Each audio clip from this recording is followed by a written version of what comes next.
नीलाञ्जन समाभासं रविपुत्रं यमाग्रजं छायामार्तण्ड सम्भूतं तं नमामि शनैश्चरं। सूर्यपुत्रो दीर्घदेही विशालाक्षा शिवप्रिया मंदचारा प्रसन्नात्मा पीड़ाम हरतु मे शनि।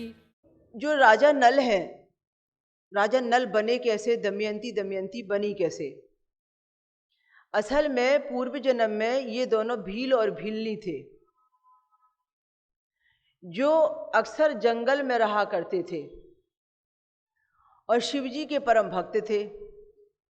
भील से ज्यादा भीलनी शिवजी की परम भक्त थी। एक बार जब भील का अंतिम समय आने लगा तो उनकी भक्ति से प्रसन्न होकर भगवान शिव ने उनके पास जाने और उनको वरदान देने का मन बनाया। भगवान शिव एक वृद्ध ब्राह्मण का वेश बनाकर गए। वहाँ जहाँ जंगल में ये भील भीलनी एक गुफा बनाकर रहते थे। जंगली जानवरों से बचने के लिए घर और गुफा ऐसी बनाई गई थी जहाँ पर सिर्फ 2 व्यक्ति ही विश्राम कर सकते थे और तीसरा व्यक्ति बैठना भी बहुत मुश्किल था, क्योंकि जानवर हमले ना करें और जंगल में ये लोग सुरक्षित रहें, उसके हिसाब से उन्होंने अपने रहने की गुफा का निर्माण किया था। वृद्ध ब्राह्मण ने कहा भील और भीलनी से, जो कि शिव जी थे, कि मुझे आज रात्रि विश्राम यहाँ आपके यहाँ करना पड़ेगा। मैं इतनी रात्रि में, इस वृद्धावस्था में, अब मेरे गंतव्य को वापस नहीं जा सकता। भील और भीलनी सोचने लगे ये जंगली जानवरों का क्षेत्र है, यहाँ कोई भी व्यक्ति रात में बाहर नहीं रह सकता, और यदि अंदर रहने के लिए इनकी बात करें तो अंदर तो 2 ही लोगों की जगह है, तीसरा व्यक्ति यहाँ रह नहीं सकता, रात्रि विश्राम होगा कैसे? तो अब भी बड़े चिंता में हो गए कि इनको ठहराएं कैसे। भील ने कहा कि मुश्किल है, हमें समझ नहीं आता कि आप हमारे अतिथि हैं पर हम आपको रुकाएं कैसे। अब ब्राह्मण कहने लगा कि मैं जाऊंगा कैसे, मुझे तो रात्रि विश्राम करने के लिए आपको जगह देनी ही पड़ेगी। तो फिर भीलनी ने कहा भील से कि आप एक काम करो कि आप वृद्ध ब्राह्मण के साथ में आप यहाँ पर गुफा में विश्राम करो रात्रि में, और मैं घर के बाहर रुकूंगी। कोई जंगली जानवर आएगा, कुछ भी आएगा, तो उस समय भाग के अंदर आऊंगी, या फिर मैं जागती रहूंगी। तो भील ने कहा यह कैसे मुमकिन होगा, महिला रात भर बाहर जागे और उसका पति आराम से अंदर में सोए, ये तो नियम के विरुद्ध है। तुम ऐसा करो कि तुम वृद्ध ब्राह्मण के साथ में अंदर गुफा में रहो, रात्रि में रुको और मैं बाहर रुकता हूं। ब्राह्मण के साथ में वह भीलनी अंदर रही और भील जो है वो बाहर में रहा। रात्रि में एक खूंखार शेर आया। उस शेर से बचने की बहुत कोशिश की भील ने, पर वो शेर से सुरक्षित बच नहीं पाए और शेर ने रात में भील की हत्या कर दी। भील के मरने के बाद में जब सुबह हुई और भील वहाँ मरा पड़ा था, तब उस समय जो भीलनी और ब्राह्मण जब वापस आते हैं तो वापस आने पर देखते हैं कि ये भील तो मृत्यु को प्राप्त हो गया। तो भीलनी विलाप करने लगी। भीलनी कहने लगी कि ब्राह्मण देवता मुझे बताइए मुझसे गलती कहाँ हुई है। वह शिवजी के शिवलिंग को पकड़ के अपने आंगन में रोने लगी। जो भी उनकी गुफा के साथ से लगा हुआ एक शिवजी का स्थान था, वो कहने लगी कि हे प्रभु मुझे मार्ग दे, मैं क्या करूं, मैं तो सती होना चाहती हूँ, मुझे तो अभी सती होना है अपने पति के साथ में, क्योंकि वो अपने पति को बहुत प्रेम करती थी। अब उसका रुदन देख के भगवान से ना रहा गया और उसका रुदन देखकर भगवान प्रकट हो गए और शिवजी कहने लगे कि मैं तुम्हें जीवन के अंतिम क्षण में दर्शन देने के लिए आया, और ये जो तुम्हारा पति है भील, इसका जीवन इतना ही शेष था, तो मैं इसे नया जीवन देने के लिए इसके जीवन के अंतिम क्षण में यहाँ पर आकर इसका अगला जन्म सुधारना चाहता था। तो ये कहा कि इसने तो बहुत भक्ति की है, तुमने उससे भी ज़्यादा भक्ति की है, और तुम दोनों बहुत एक दूसरे पर प्रेम करते हो, दोनों पति पत्नी धर्म निभा रहे हो। तो मैं तुम्हें ये वरदान देता हूँ कि तुम यदि अपने पति के साथ सती होना चाहती हो तो मैं रोकूंगा तो नहीं, पर मैं तुम्हारे आने वाले जन्म के बारे में बताता हूँ। इस बार तो तुम बिछुड़ गए हो, पर अगली बार मैं तुम्हें मिलाने का काम करूँगा। अगली बार आने वाले जन्म में अब ये जो तुम्हारा भील है राजा नल बनेगा, क्योंकि इसने इतना पुण्य बीज बोया है कि यह पुण्य उसे राजाओं का जीवन देगा, और तुम इसकी धर्म पत्नी दमयंती बनोगी।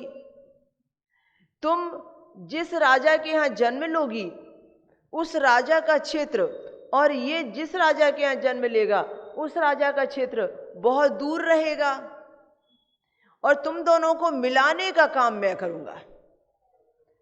मैं उस समय एक हंस के रूप में आऊँगा, तुम्हारा संदेश मैं यहाँ तक लेकर आऊँगा और इनका संदेश तुम तक लेकर आऊँगा, और तुम दोनों को गठबंधन में बंधवाने का काम मेरा होगा। ये मेरा आशीर्वाद है। अगला जन्म तुम्हारा मैंने सुधार दिया है, अगले जन्म में तुम राज सुख भोगोगे।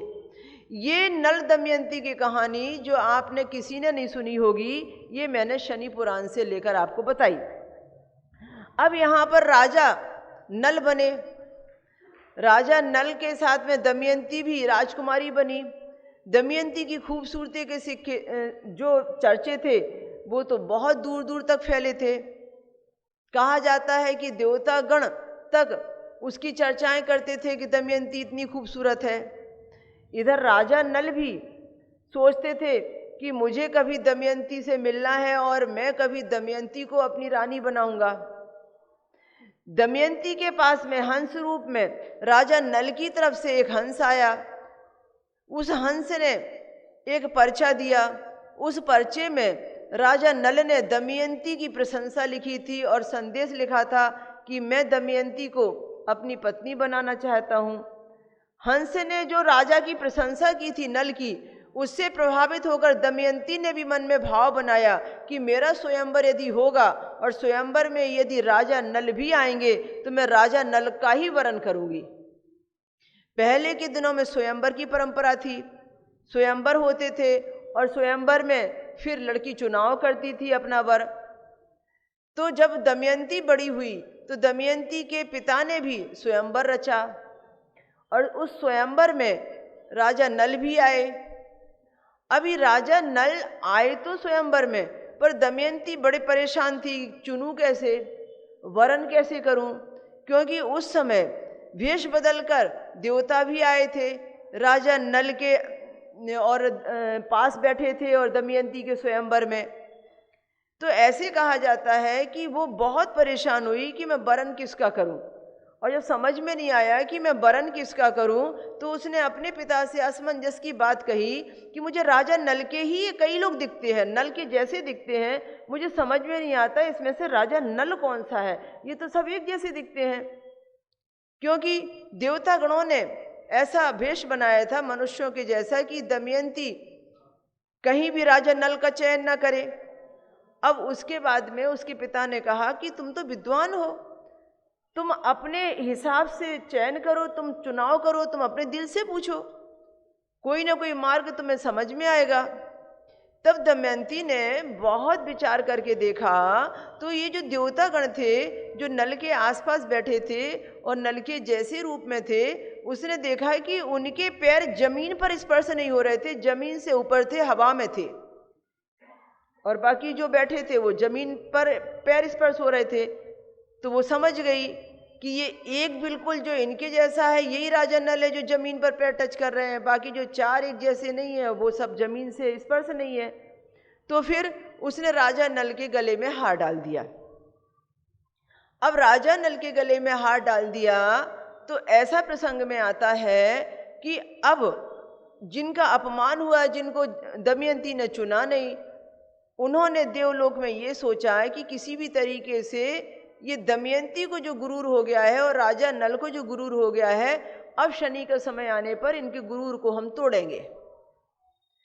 अब शनि का समय आया तो जब राजा अपने क्षेत्र में थे, अपने राजपाट के एरिए में थे, नल के क्षेत्र में थे, राजा को सगा भाई था पुष्कर। अब आपको एक सीख बड़ी मिलती है कि जब जब व्यक्ति ने जुआ खेला है, जब जब व्यक्ति ने पांसे खेले हैं, तब तब जो भी आप उसके जिस किसी भी रूप में देख लीजिए, जो भी आपका खेल होता है, चाहे वो ताश के पत्ते के रूप में हो, चाहे वो और किसी रूप में हो, पर वो है जुआ का ही रूप। तो उस समय में जो शनि की पीड़ा है वो बहुत ज़्यादा बढ़ जाती है और व्यक्ति को बहुत कष्ट भोगने पड़ते हैं। महाभारत काल में भी ऐसा ही हुआ और यहाँ पर भी ऐसे ही हुआ। पुष्कर ने कहा अपने भाई से, नल से, आज तो हम चौसर का खेल खेलेंगे, आज तो हम पत्तों का खेल खेलेंगे, आपको तो महारत हासिल है। और राजा नल को दमयंती ने बहुत समझाया, यह गलत है, यह उचित नहीं है, यह बहुत बड़ी अज्ञानता है, बिल्कुल भाई के कहने से तुम ना खेलना। नल तो भाई से बहुत प्यार करता था, उसने कहा कि भाई है ना, क्या फर्क पड़ता है, हार और जीत, मैं जीता या वो जीता। अब ये खेल खेलने लगे। शनि की महादशा प्रारंभ हो चुकी थी। उस खेल में राजा हार गए। जब हार गए तो विनाशकाले विपरीत बुद्धि, हार गए तो और जीतने के लिए ये भी दांव और जीतने के लिए वो भी दांव, देखते देखते सारा राजकोष और सारा राज हार गए। किससे हार गए? सगे छोटे भाई से, पुष्कर से। अब ये हारने के बाद में अब इधर जैसे ही पुष्कर के पास में अधिकार आए, वो समझने लगा कि अब तो मैं कुछ भी कर सकता हूँ। अब उसने कहा कि आप तो भाभी को भी दांव पर लगा दो। जैसे ही उसने कहा कि दमयंती को दांव पर लगा दो, राजा नल को बड़ा गुस्सा आ गया, दोनों के बीच में विवाद हो गया। और उसके बाद में राजा नल और वो आपस में एक दूसरे के विरोधी बन गए। तो पुष्कर ने कहा, आप भाभी को दांव पर नहीं लगा सकते तो भाभी और बच्चों के साथ में छोड़ के चले जाओ यहाँ से। जिस समय में ये जुए के खेल चल रहे थे, उस समय में दमयंती जो बहुत विद्वान थी, वो ये समझ चुकी थी कि कुछ ना कुछ मुसीबत हमारे ऊपर आने वाली है, क्यों नल को समझ नहीं आ रहा है, वो रोज जुआ खेल रहे हैं और भाई के प्रति आसक्त हो गए हैं और पत्नी और बच्चों को इग्नोर कर रहे हैं। तो उसने एक काम अच्छा किया कि अपने खास दरबारी के साथ में अपने दोनों बच्चों को लेकर अपने मैके रवाना कर दिया और कहा कि जब तक मैं संदेश ना भेजूं, इन बच्चों को मेरे पास लाना नहीं। और ननिहाल में बच्चों को भेज दिया। अब यहाँ पर ये ऐसी व्यवस्था जैसी हुई कि पुष्कर ने कहा कि आप भाभी को नहीं दांव पर लगाएंगे तो आपको ये राज्य छोड़ के जाना पड़ेगा। अब राज्य छोड़ के जाने के लिए अब दोनों पति पत्नी तैयार हो गए। ये दोनों राज्य छोड़ के जब जाने लगे तो इनको समझ नहीं आ रहा था कि जाएं कहाँ। अब उसने शर्त लगा दी कि जब आप जाएं तो हमारा राज्य क्षेत्र छोड़कर ही आप नजर आएं। यदि 12 साल के अंदर, क्या कहा, 12 साल के अंदर, यदि 12 साल के अंदर आप हमारे क्षेत्र में नजर आ गए, दिख गए हमें, तो हम आपकी जान को भी नहीं छोड़ेंगे, क्योंकि शर्त यह है कि आप हमारे क्षेत्र में नजर नहीं आना चाहिए, आप हमारा क्षेत्र छोड़कर जाइए। अब इसके लिए अलग अलग मिलता है, कई जगह 12 साल मिलता है, कई जगह 8 साल मिलता है, पर सालों ये भटके। अब वहां से निकल गए दमयंती को लेकर। अब दमयंती के साथ में ये जंगल में रुके हुए हैं, समझ नहीं आता है, खाने को रोटी नहीं है, पहनने को वस्त्र नहीं है, एक जोड़ी एक धोती में ये भी है, ओढ़ना बिछाना बनाए हुए हैं, और एक साड़ी में दमयंती भी है। अब ये दमयंती से बार बार कहते हैं कि तुम अपनी माँ के यहाँ क्यों नहीं जाती, तुम अपने पिता के यहाँ क्यों नहीं जाते, तुम्हारे माता पिता राजसी सुख भोग रहे हैं, तुम क्यों मेरे साथ दुख भोग रही हो, ये मेरा भोग मुझे ही भोगने दो, गलती मैंने की मुझे ही भोगने दो, तुम चली जाओ। दशा शनि की है और शनि की दशा में मैं मेरे पति को कैसे छोड़ दूं। अंदर से नारी का सतीत्व कहता है कि पति को बुरे समय में त्यागना नहीं चाहिए, बुरे समय में ही जीवन साथी की आवश्यकता होती है। तो वह कहती है मैं तो तुम्हें नहीं छोड़ूंगी, जिस हाल में तुम रहोगे उस हाल में मैं रहूंगी, मैं सुखी हूँ, मैं तुम्हारे साथ हूँ इसलिए सुखी हूँ, तुमसे बिछुड़कर मेरे सुख भी दुख में बदल जाएंगे, इसलिए मैं तो मेरे मैके नहीं जाऊंगी। राजा ने कुछ दिन समझाया, रानी के समझ में कुछ नहीं आया, राजा को दया आ गई, करुणा उमड़ी, क्या करूं इसका, सुनती नहीं है, मेरे खाने की व्यवस्था नहीं है, जंगली जीव जंतुओं से इसको भी कैसे बचाऊं मैं। फिर राजा ने एक निर्णय लिया, आधी रात में उठ बैठे। उठने के बाद में उन्होंने देखा कि एक ही ओढ़ना बिछाना मेरे पास में है, दूसरा ओढ़ना बिछाना तो है ही नहीं मेरे पास में, नीचे ढकूं तो ऊपर न ढकूं, मुझे तो कहीं जाना है तो मुंह ढक के जाना पड़ेगा, कहीं कोई भेष बदल के जाना पड़ेगा जहां से लोग मुझे पहचाने नहीं, पर मैं मुंह भी ढकूं, पगड़ी भी बांधूं, भेष भी बदलूं तो कैसे बदलूं, वस्त्र तो एक ही है। उन्होंने सोई हुई दमयंती के जो पल्ले बाहर पड़े हुए थे, साड़ी के पल्ले को बड़ी आराम से हिसाब से फाड़ा और उससे अपना मुंह लपेटा और साड़ी के पल्ले को फाड़कर जंगल में सोई हुई दमयंती को छोड़कर चले गए। अब आप कल्पना कीजिए कि जो सती, जो पत्नी अपने पति के साथ राजसी वैभव का त्याग करके उसकी गलतियों में भी उसका साथ देकर बन बन भटक रही हो और पति ही बीच जंगल में छोड़ के चला जाए, उस समय उसकी मानसिक स्थिति क्या होगी। दमयंती को तो बहुत दुख हुआ, वो दीवारें पकड़कर और झाड़ पेड़ पकड़कर रोने लगी, कहाँ जाऊं, कैसे जाऊं, क्या करूं, सूझता नहीं। ऐसी स्थिति में अब तो और जिद पकड़ ली उसने, अब तो मैं मेरे मैके कदापि न जाऊंगी, अब तो मेरी सबसे बड़ी ड्यूटी है राजा नल को खोजना। राजा नल ने सोचा कि मैं इसे छोड़ दूंगा तो ये मैके चली जाएगी। अब उस दमयंती ने सोचा कि ना जाने किस हाल में भटकेंगे वो, पहली ड्यूटी मेरी है पति को खोजूं, मैं मैके चली जाऊंगी तो उनको कौन खोजेगा, पता नहीं वो मिले नहीं मिले आगे। अब दमयंती घर जाने को तैयार नहीं, पर उसने देखा कि अब जंगल से बाहर निकलना चाहिए। वह जंगल से बाहर निकली। बाहर निकलने के बाद में उसे भी नहीं मालूम था, वो ऐसे क्षेत्र में पहुंच गई जिस क्षेत्र में उसकी सगी मौसी और मौसा का राज चलता था। पर उसकी सगी मौसी और मौसा उसको इसलिए नहीं पहचानते थे क्योंकि वो उसके विवाह में गए नहीं थे, बरसों तक वो उसके यहाँ नहीं गए थे, तो उन्हें मालूम ही नहीं था कि दमयंती इतनी बड़ी हो गई है या उसकी शादी हो गई है। क्योंकि पता था कि उसकी शादी हुई है पर दमयंती को देखा नहीं था। संयोग से दमयंती उस राज दरबार में पहुंच गई जो उसके मौसी और मौसा का घर हुआ करता था। वहां जाके उसने विनती की कि मुझे रहने और भोजन की व्यवस्था दी जाए, मैं यहाँ सेवा करने को तैयार हूँ।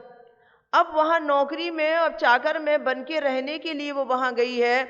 मौसी की बेटी ने अपनी सेविका बनाकर उसे अपने घर में रख लिया है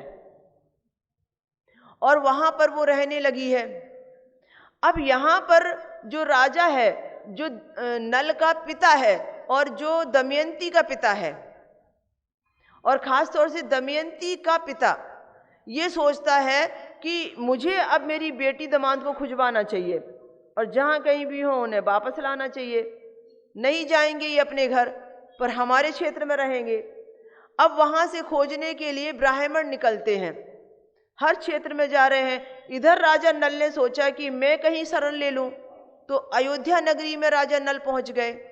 अयोध्या नगरी में जाने के बाद वहाँ का जो राजा था, उस समय का तत्कालीन राजा, जिसे घोड़ों का बड़ा शौक था, वहाँ जाके उससे कहा कि मैं बहुत सुंदर घोड़े चलाता हूँ, मुझे घोड़ों की सेवा में रख लिया जाए। तो उस राजा ने घोड़े की सेवा में रख लिया। अब ये घोड़े की सेवा में नल रहने लगे। समय के अभाव में मैं किसी के नाम नहीं बता रही हूँ, बस ये है कि मुझे संक्षिप्त में आपको 8वें धाम तक पहुँचाना है। तो वहाँ पर जब उनको सेवा मिल गई घोड़े की और सेविका में हो गई दमयंती, तो जो ब्राह्मण थे वो खोज रहे थे जगह जगह जाकर कि कहीं दमयंती का पता चले और कहीं नल का पता चले। तो एक ब्राह्मण ने जो दमयंती के यहाँ से खोजने को निकला था, उसके मायके पक्ष से, उसने जब देखा कि कहीं ना कहीं ये दमयंती हो सकती है जो इतनी खूबसूरत है, क्योंकि उससे खूबसूरत तो कोई नारी ही नहीं, उसने पहचान लिया कि इस राजा के दरबार में एक सेविका है, वो हो ना हो ये दमयंती हो सकती है। उसने जाके खबर की दमयंती के मायके में, मैंने आपकी बेटी को देखा है, वही होना चाहिए पक्का। अब ये पक्का हो गया कि हम बेटी को बुलाएंगे, पर ये भी है कि दामाद भी मिलना चाहिए, दामाद की भी खोज की जाए। तो दामाद को खोजने के लिए भी ब्राह्मणगण निकले। अब ब्राह्मणगण दामाद को खोज रहे हैं, कहीं नजर नहीं आता है कहाँ खोज रहे हैं। तो बोले चलो पहले बेटी को लेकर आते हैं। बेटी को मनाया, फुसलाया, समझाया। पता चला उसकी मौसी को, जब वो लेने गए दूसरे लोग, ये तो दमयंती है, ये तो हमारी बहन की बेटी है। प्रायश्चित करने लगे, हमने इसे सेविका नौकरानी बन के रखा है, बोले ये तो हमें बेटियों के जैसा राज होना चाहिए इसका, हमसे तो बड़ी गलती हो गई। बड़ी अच्छे से व्यवहार करके उनको विदा किया। दमयंती मैके पहुंच गई। दमयंती बुद्धिमान थी, सोचने लगी नल का पता कैसे लगाऊं। अब नल तो छुपेंगे, कोई जानकार भी जाएगा तो नल मिलने वाले नहीं है, क्योंकि वो तो लुका छुपी का खेल कर रहे हैं। वो चाहते ही नहीं कि मेरे ससुराल में जाकर मैं बेइज्जत हो जाऊं और मेरे नाम से मेरी पत्नी बेइज्जत हो, या मेरे भाई को पता चले मैं कहाँ गया।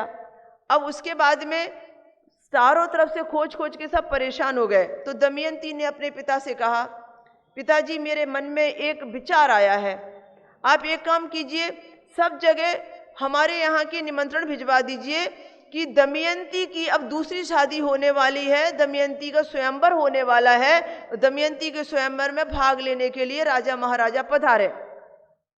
बोले ऐसा क्यों करने वाली हो? बोले इसलिए कि नल कभी नहीं चाहेंगे कि मेरी दूसरी शादी हो, क्योंकि नल मुझे बहुत प्यार करते हैं, और यदि दूसरी शादी की खबर सुनेंगे, मेरे स्वयंवर की खबर सुनेंगे, तो किसी भी जगह कहीं भी क्यों ना रहे, वो जरूर आएंगे स्वयंवर में भाग लेने के लिए, और वो आएंगे तो मैं मेरे पति को पा जाऊंगी। अब इसने दूसरी शादी स्वयंवर की घोषणा कर दी। जगह जगह लोगों ने पूरा घोषणा की कि सब राजा महाराजा आए, दमयंती का द्वितीय विवाह होने वाला है। दमयंती के द्वितीय विवाह की खबर वहां अयोध्या में भी पहुंची, जहां ये सेवक था। अब जहां ये सेवक था, वो राजा कहता है कि मुझे जाना है दमयंती से शादी करने, मेरे पास निमंत्रण आया है। तो ये कहता है कि तुम तो घोड़ों की चाल को नापने वाले हो, तेज घुड़सवार हो, चलो तुम ही लेके चलो मुझे। अब ये इस भाव से गया घोड़े को दौड़ाने, रथ को दौड़ाने के लिए कि मैं जाऊंगा तो मैं शादी ही ना होने दूंगा। अब इसका राजा जो इसे लेके गया, वो इस भाव से गया कि मुझे दमयंती का वरण करना है। अब ये दोनों वहां पर पहुंचे। पहुंचने के बाद में फिर रानी तो घोड़ों की चाल से पहचान गई है, घोड़े दौड़ाने वाले जो व्यक्ति हैं नल ही होना चाहिए, क्योंकि वही ऐसे तेज घोड़े दौड़ाते हैं। उसे अंदाजा लग गया कि हो ना हो नल का प्रवेश तो हो गया है मेरे क्षेत्र में। और उसके बाद में उसने देखा कि जो लोग मिलने आए हैं उसमें नल भी आया है।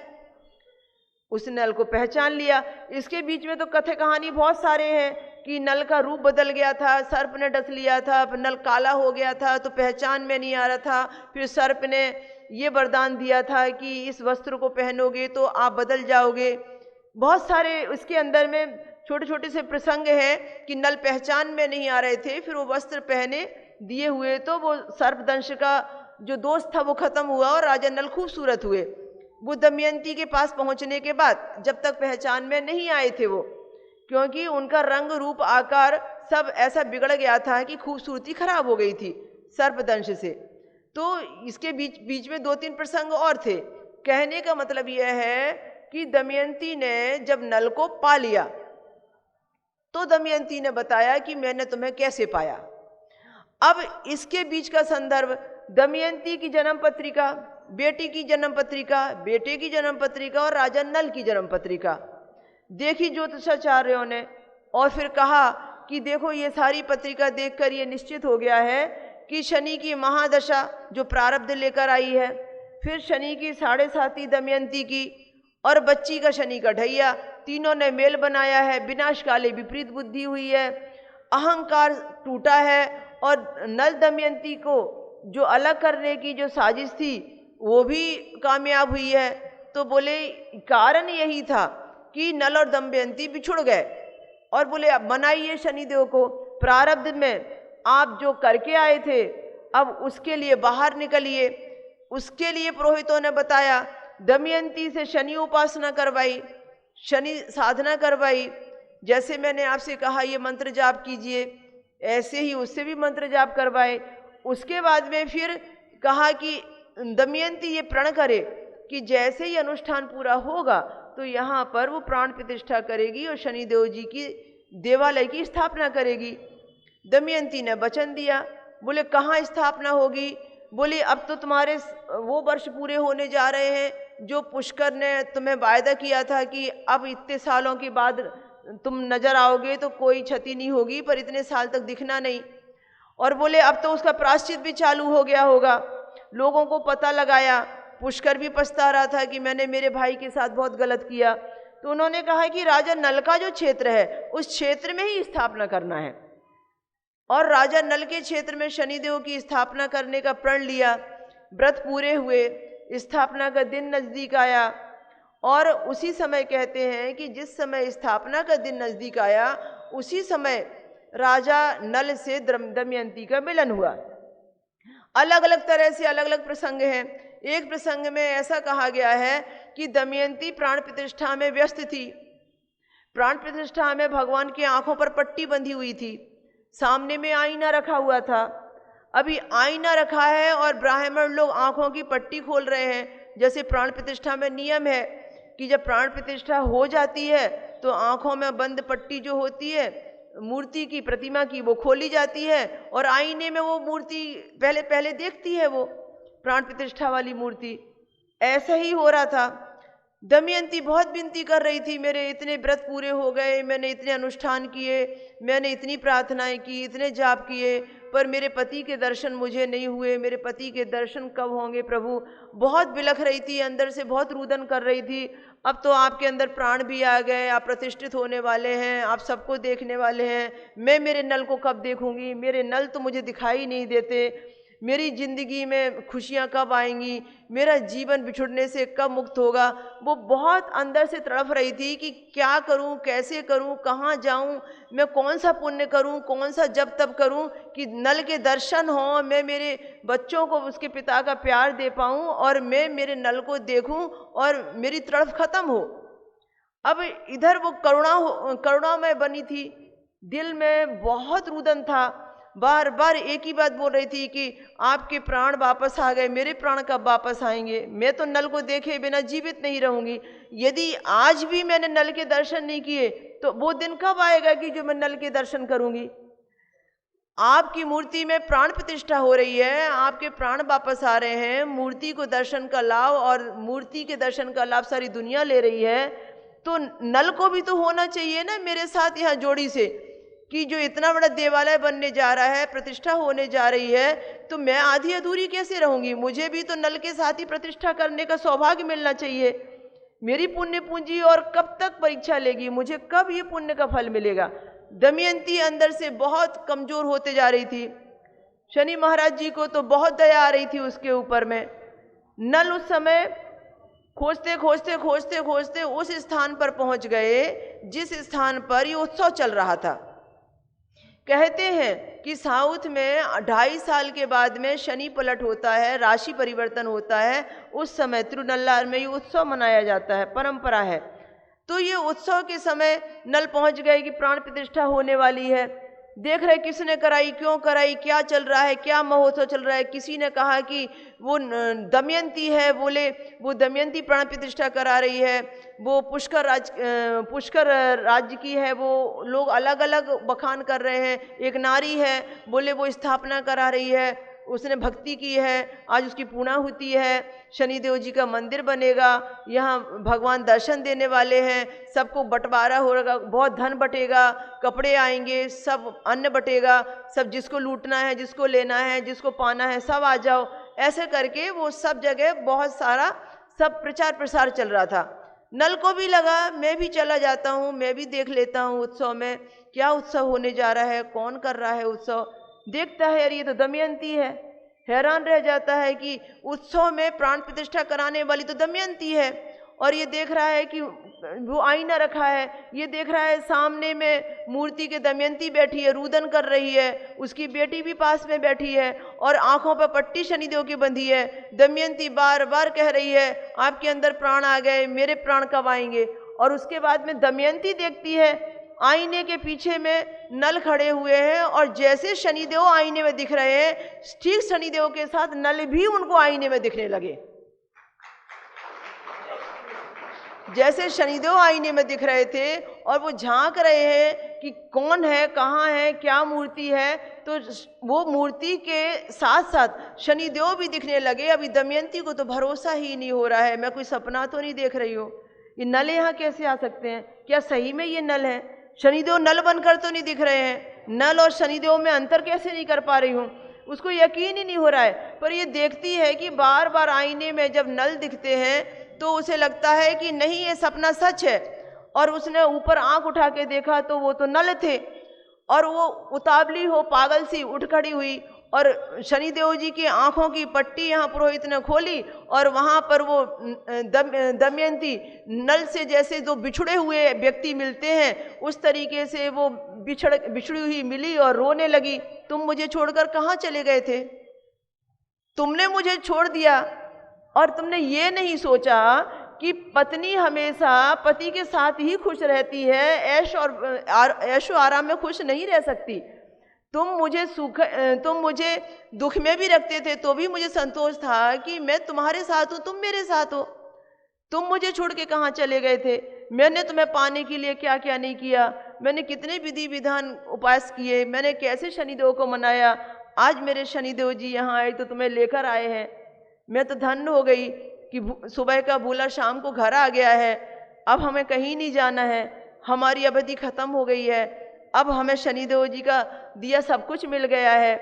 संयोग से पुष्कर भी आया था, वो भी माफ़ी मांगने लगा, वो भी कहने लगा चलो आपके राज्य वापस चलो, मुझसे बड़ी गलती हो गई, सब कुछ मैं आपको देने को तैयार, पता नहीं मेरी मति कैसी मारी गई थी। मैं जैसे बड़े भाई को पिता जैसा समझता था उसे मैंने घर से निकाल दिया। आपके जाने के 8 साल बाद मुझे प्रायश्चित हुआ, मुझे बहुत दुख है, मैं क्षमा मांगने योग्य नहीं हूँ। ये सारी बातें नल दमयंती के कथा प्रसंग से जुड़ी हुई है जो मैंने बहुत शॉर्टकट में आपको बताई।